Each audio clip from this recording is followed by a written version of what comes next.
আলোচনা হয়েছে, কারোর সাথে আলোচনা করছি না, তার মানে আমি ধরে নিতে পারি তদন্তকারী সংস্থার কাছ থেকেই মিডিয়ায় এই খবরগুলো লিক হচ্ছে। যদি লিক হয়ে থাকে ইনভেস্টিগেশনের উদ্দেশ্য তো ঠিক নয়। সুতরাং আমি বারবার তদন্তকারী সংস্থা যেখানে আমাকে ডেকেছে আমি গেছি। আমি যদি কলকাতায় উপস্থিত না থাকি আমি তো যেতে পারি না। আমার সামর্থ্য অনুযায়ী যেখানে যখন প্রয়োজন হয়েছে যে মামলায় ডাকুক। আর এখন সরকার পাল্টেছে, এরা বিভিন্নভাবে মামলায় আমাকে ট্যাগ করবে। আমি শুনেছি যে মামলায় আজকে আমাকে নোটিশ দিতে এসছে, আমি বলেছি 4 তারিখের পর ডিজে বাজে। আমি প্রশ্ন করতে চাই যে আমি যদি সত্যি কোনো ভুল বলে থাকি, আমি এই স্টেটমেন্টগুলো কবে করেছি? নির্বাচন চলাকালে। নির্বাচন যখন চলছে, ল অ্যান্ড অর্ডার, আইন শৃঙ্খলা কার আন্ডারে? ইলেকশন কমিশনের আন্ডারে। মমতা বন্দ্যোপাধ্যায়ের আন্ডারে তো ছিল না। তাহলে তখন আমার বিরুদ্ধে এফআইআর হলো না কেন? ইলেকশন কমিশনের বিরুদ্ধে কমপ্লেন হলে ইলেকশন কমিশন আমার বিরুদ্ধে ব্যবস্থা নিল না কেন? তার কারণ আমি যদি ডিজে বাজানোর কথা বলে থাকি, দেশের স্বরাষ্ট্রমন্ত্রী বলেছেন তৃণমূলের লোকেদের উল্টো করে ঝুলিয়ে দিয়ে সোজা করে দেবো। প্রত্যেক ক্রিয়ার সমান এবং বিপরীত প্রতিক্রিয়া রয়েছে। আপনি বলবেন জ্ঞানেশ কুমারকে যদি আমার এগেনস্টে অ্যাকশন নিতে হতো, তাহলে অমিত শাহর বিরুদ্ধেও অ্যাকশন নিতে হতো। অমিত শাহর বিরুদ্ধে অ্যাকশন নেবার ক্ষমতা ইলেকশন কমিশনের নেই, তাই আমার বিরুদ্ধেও অ্যাকশন নিতে পারেনি। সরকার বদলেছে, এখন মামলা হয়েছে। তাহলে আমার বিরুদ্ধে যদি মামলা হয়, আমি ডিজে বাজাবো বলে, তাহলে অমিত শাহর বিরুদ্ধে এফআইআর হবে না কেন?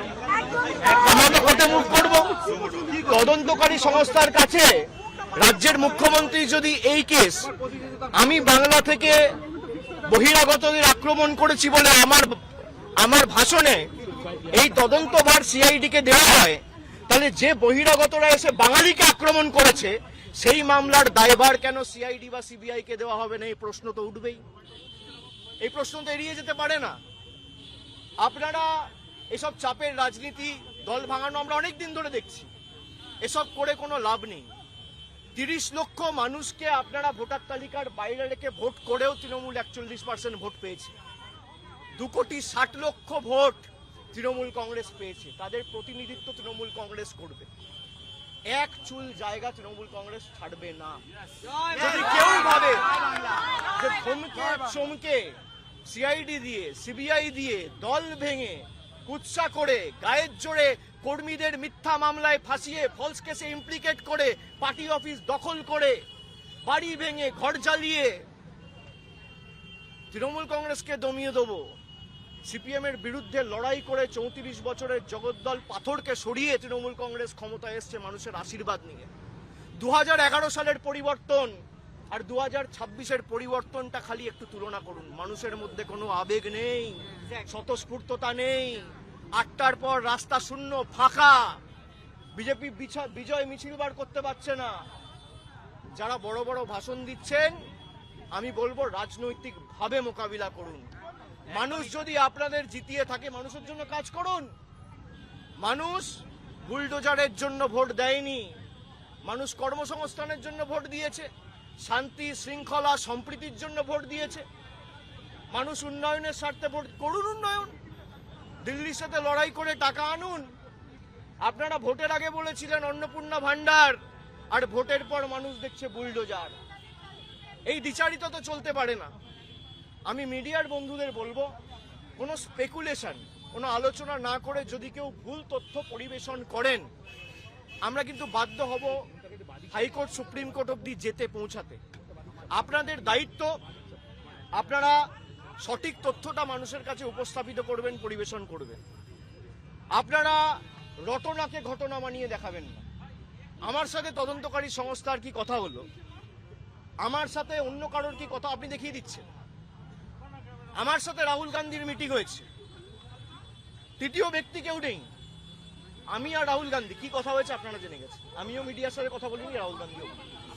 আপনারা জানছেন কোত্থেকে?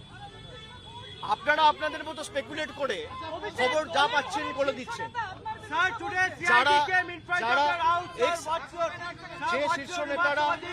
যে শীর্ষ নেতারা আমার বিরুদ্ধে কথা বলছে, দলে আলোচনা করার জায়গা রয়েছে।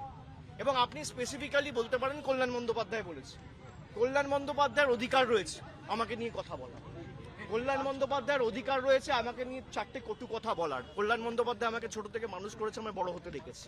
আমি এই কথাগুলো নিয়ে খারাপভাবে নিই না। ওনার একটা ঘটনা হয়তো খারাপ লাগতে পারে, উনি বলেছেন, কিন্তু আমি আমার কোনো ব্যক্তিগত ক্রোধ বা আমার কোনো ব্যক্তিগত ক্ষোভ কল্যাণ বন্দ্যোপাধ্যায়ের বিরুদ্ধে নেই। আমি তাকে আগেও সম্মান করতাম, আগামী দিনেও করব। अब हिंदी नहीं यार बोल दिया।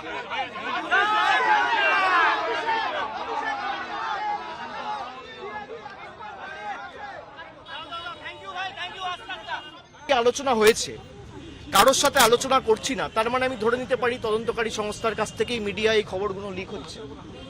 যদি লিক হয়ে থাকে ইনভেস্টিগেশনের উদ্দেশ্য তো ঠিক নয়।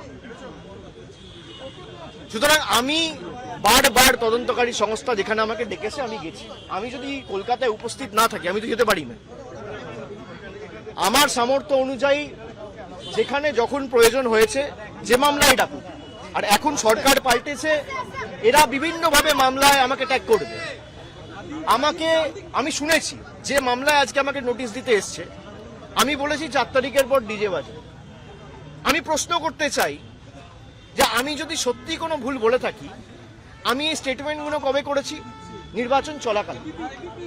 নির্বাচন যখন চলছে, ল অ্যান্ড অর্ডার, আইন শৃঙ্খলা কার আন্ডারে?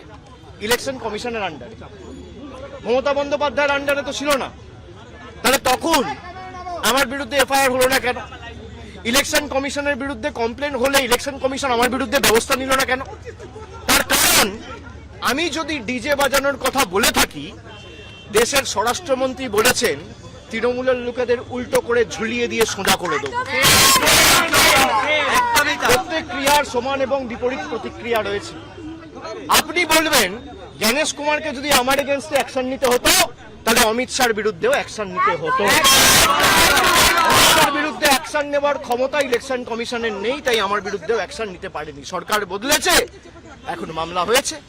তাহলে আমার বিরুদ্ধে যদি মামলা হয়, আমি ডিজে বাজাবো বলে, তাহলে অমিত শাহর বিরুদ্ধে এফআইআর হবে না কেন?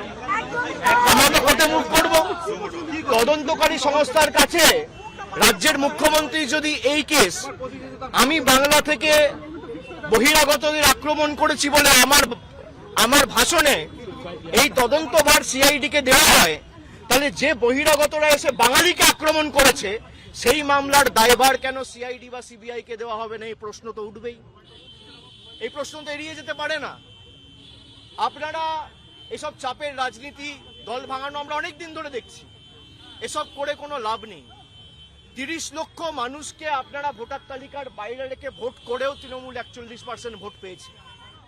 2,60,00,000 ভোট তৃণমূল কংগ্রেস পেয়েছে। তাদের প্রতিনিধিত্ব তৃণমূল কংগ্রেস করবে।